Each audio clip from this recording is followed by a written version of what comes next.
Сәлеметсіздер ме, құрметті көрермендер? Менің есімім Ерке Шағыркен Арбайқызы. Мен қазіргі заманғы көпсалалы колледжінің химия пәні оқытушысымын.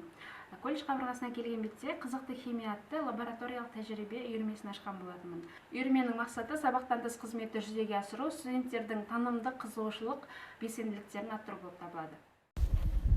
Бірінші тәжірибе – химиялық реакция көмегімен шар үрлеу. Бізге қажетті құрал-жабдықтар колба, ас содасы, сірке қышқылы және шар. Ең алдымен колбаға керек мөлшерде сірке қышқылын құйып аламыз. Сосын 3-4 қасық ас содасын шарға саламыз. Сірке қышқылы құйылған колбаға шарды кигіздіреміз. Сол кезде сірке қышқылы натрий бейкарбонатымен әрекеттеседі. Бұл процесс бейтараптандыру реакциясы деп аталады. Реакция кезінде су, натрий ацетаты, яғни тұз және көмірқышқыл газы түзіледі. Көмірқышқыл газы сұйық қоспаны қалдырады, колба мен шардың ішіне кеңейіп, шар үрлейді. Яғни сол көмірқышқыл газының арқасында біздің шарымыз үрленеді. Екінші тәжірибе – химиялық реакция жолымен шар үрлеу. Ол үшін бізге қажет натрий гидроксиді, дистиллденген су, алюминий фольгасы және шар. Ең алдымен колбаға аз мөлшерде алюминий фольгасын салып аламыз, сосын оған натрий гидроксидін саламыз және артынша кішкене су құйып колбамызды араластырамыз. Сол кезде реакция бірден сутегімен жылу шығарумен басталады.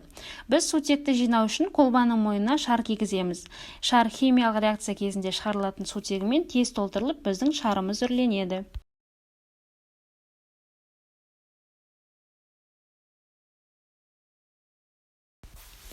Үшінші тәжірибе – оттегінің түзілуі. Бізге қажетті құрал-жабдықтар – сутегі асқын тотығы және калий перманганаты.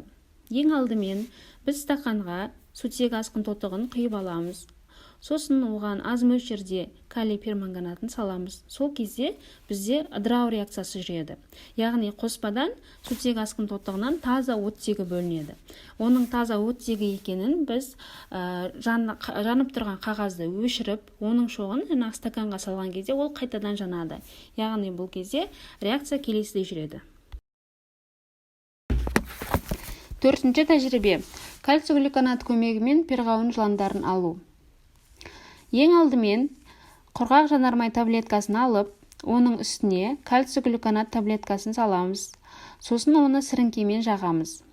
Бұл тәжірибенің мәні кальций глюконат таблеткасын құрғақ жанармаймен жылыту. Реакция нәтижесінде кальций глюконаты қыздырылған кезде көміртекке, кальций оксидіне, көмірқышқыл газы және суға ыдырайды. Сонда бізде перғауын жыландары көре аламыз.